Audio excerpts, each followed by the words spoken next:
So we have officially paid off a car, and we are going to celebrate by installing a mirror dash cam. So I'm going to take you through the whole process of doing all of that on this beautiful Corolla. Let's get into it.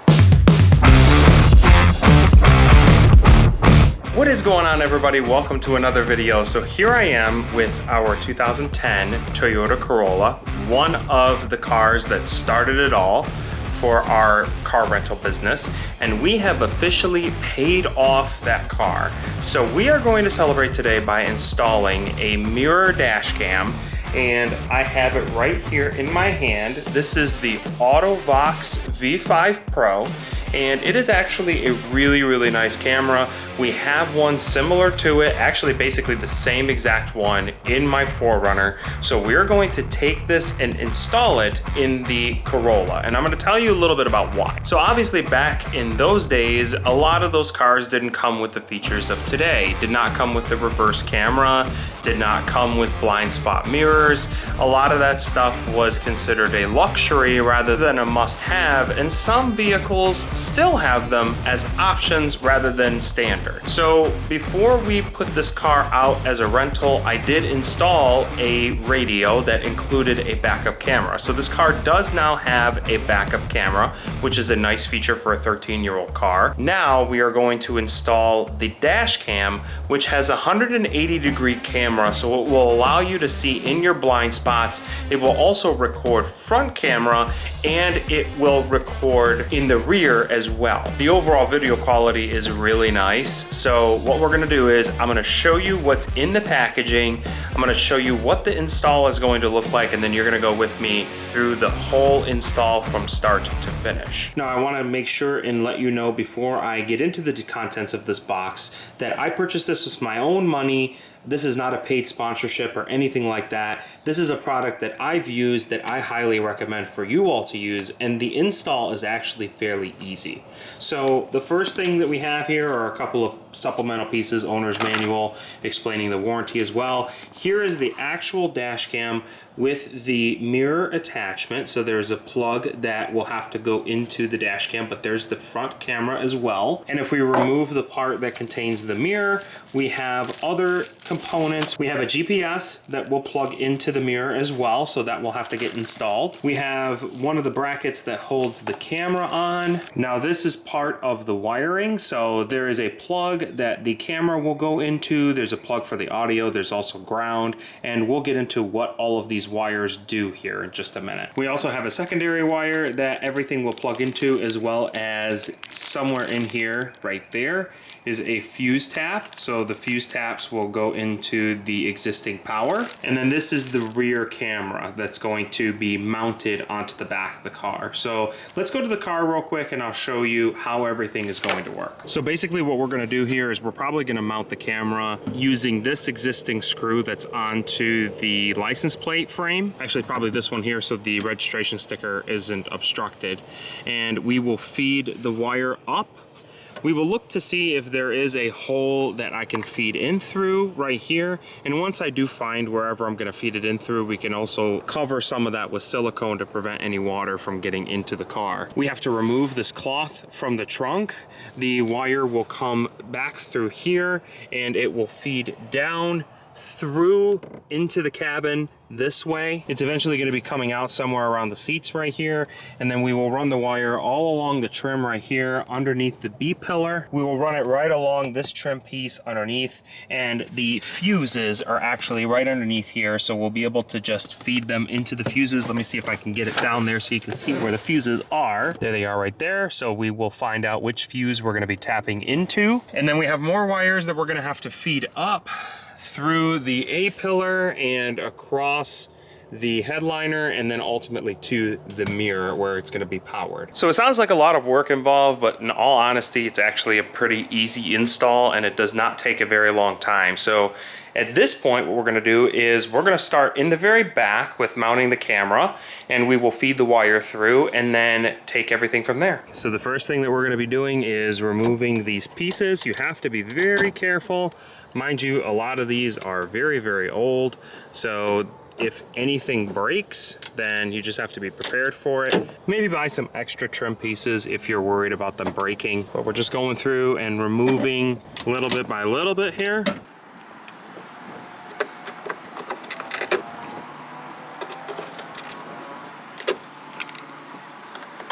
And always try to keep these somewhere where you will remember where they're at, so you don't run into a problem of not being able to put these trim pieces back together when you're done.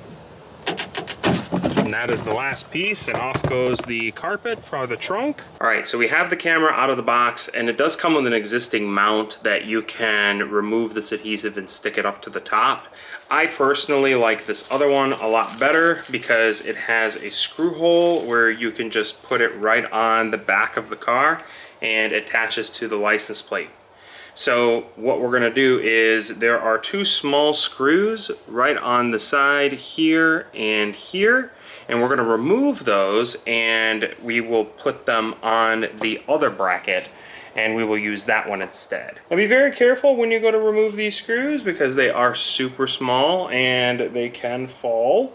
And if you lose them, there are not very many replacement parts that they provide you. So if you lose them, you might be out of luck. And we got one piece off. We got that bracket off. So now we're gonna take the new bracket and we're gonna set it in here and screw our pieces on. And again, this is the even more nerve-wracking part, is trying to make sure that you don't lose the screw, which I almost did. So let me just make sure that these holes are lined up right. The smart thing to do is to do this over a workbench of some sort, but I'm a very do as I say and not as I do kind of guy. So if you decide to do it this way and do it over open cement with black screws and risking losing them, then don't get mad at me when you are trying to find them and can't find them. All right, that is screw number one, and we are adding the second one right now. And again, be very, very careful not to drop it. And you probably shouldn't drink soda right before you do this either, because then your hands start shaking and you have a lot of trouble putting the screw on. And here we go. There is our finished product right there. That is the screws added in. One of them, the head is stripped a little bit, but that is okay. You are not going to see that at all when we go to mount this. So let's go mount it in the car. Now, when you're doing these kinds of projects, always work smarter, not harder. Make sure you go and grab the tools that you need to use so you don't have to walk back and forth. All right, and we are gonna try to feed the wire in through right here. We gotta press this in so that we can get our open space right here. And there we go. And now we're gonna try to see if I can get just the smallest amount of room here to feed this wire through. And sorry, the entire crow population decided to come while we're recording videos. And that is every YouTuber's dream. And there we go. We have officially fed the wire in. The license plate light is now back in place, and you can see what it looks like here on this side. So the camera is now mounted and it is seated in its place. So that wire is feeding up into the license plate light right here, and it is going down through here. So the next thing we need to do is we are going to fish the wire through here until we get it through this opening. And I'm trying my best to do this one-handed so you can see it. There it goes.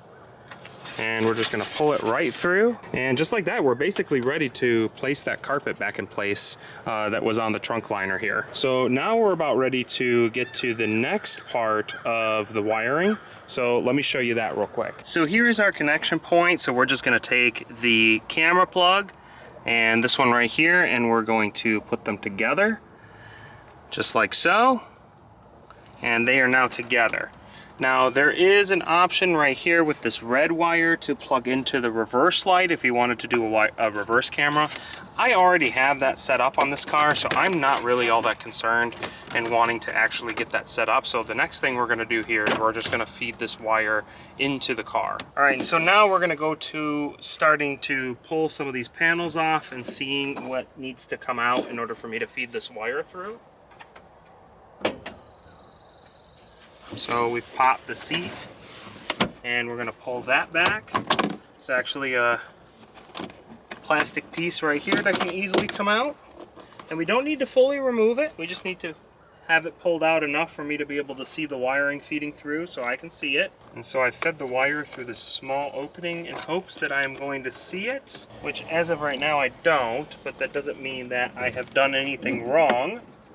I just need to do a little bit more finessing to see if I can find it. Pull that trim panel off. That actually was another piece that can easily come out. All right, so here we go. So we're gonna pull on this wire until there is no slack left.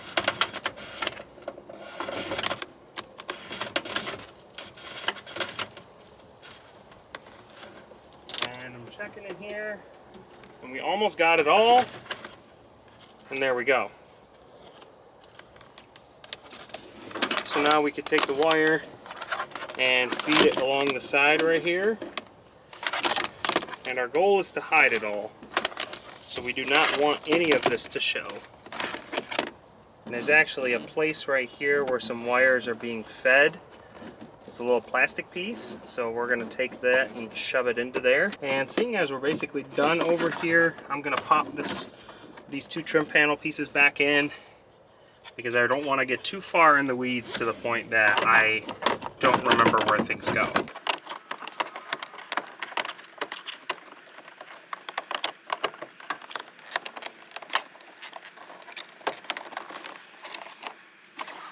All right, perfect. Now we're moving on. And so from here, this is the door trim for the rear door right here. So we're just gonna pull up on it and pop that right out of place.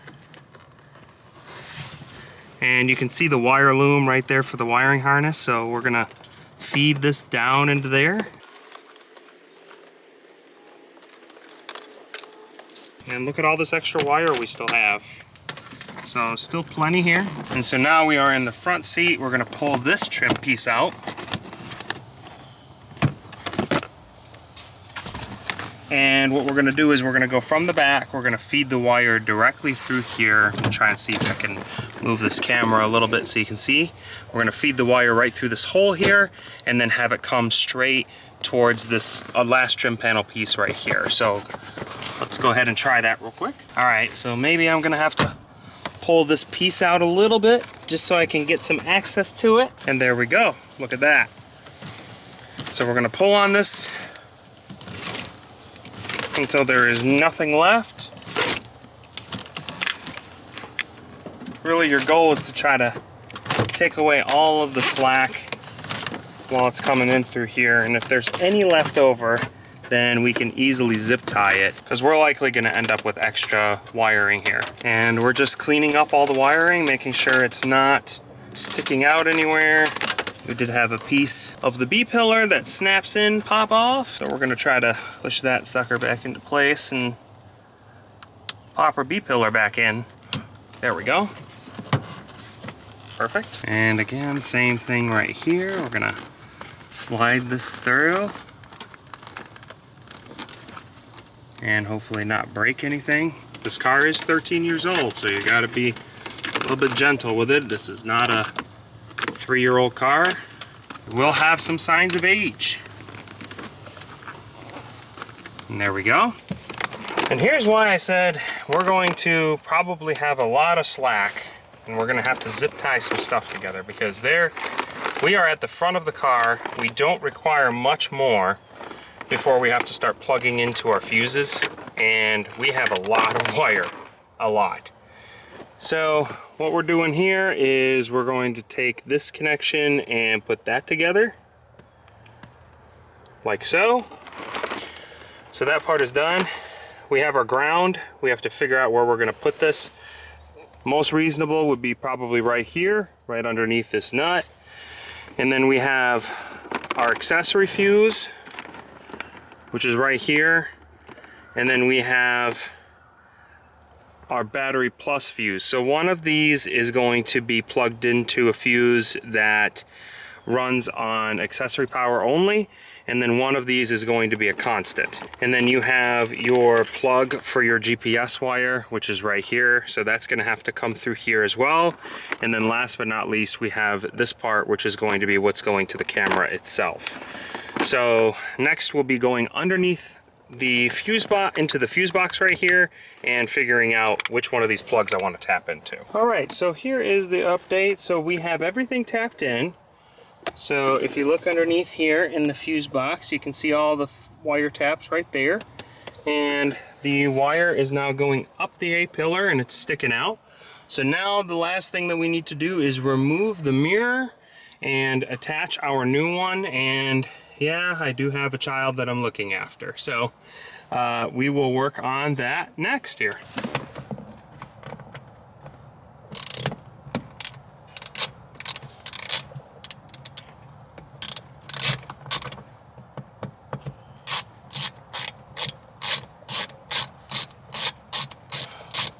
And this mirror did not have any sort of features or anything, so there's no wiring to it. Just pops right out, no additional anything on it. Try to maneuver this in such a way that it won't get affected while I slide it on.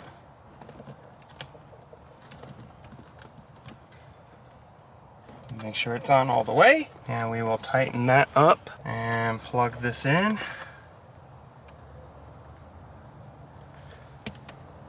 And then you're gonna hide this within the headliner here. So we'll try to pull this down as best I can. Mind you, this headliner is also very old, so I don't want to ruin too much on it by pulling on it. And probably my whole favorite part of the project is removing stickers, taking that off. And we're about ready to fire this up and see. We just got to plug in the GPS and mount that, and then we will be ready to go. All right, and now the moment of truth. All right, so a word to the wise, if you're going to wire something like this, then make sure you put it into, even if it's a constant power, make sure it's not something that's switch activated like fog lights. Learned that one the hard way. So we have everything back in its place, and we are going to fire it up. And 3, 2, 1.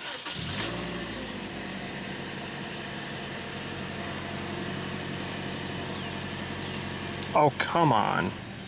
I just wasn't patient enough with it. Now it is working. So what I'll do is I'll go shut the trunk so you can see what it looks like. And there we go. So now we have a dash cam that allows me to see both the front and the back. So I can move this down. I can switch views and I can see the front of the car. I can switch back to the back, and we are in good shape. And so there you have it. We finally have a dash cam that also can record and give you a 180-degree rear view. So meet Nathan. You've seen him on some of my videos if you follow me on social media. Say hello, Nathan. Yeah.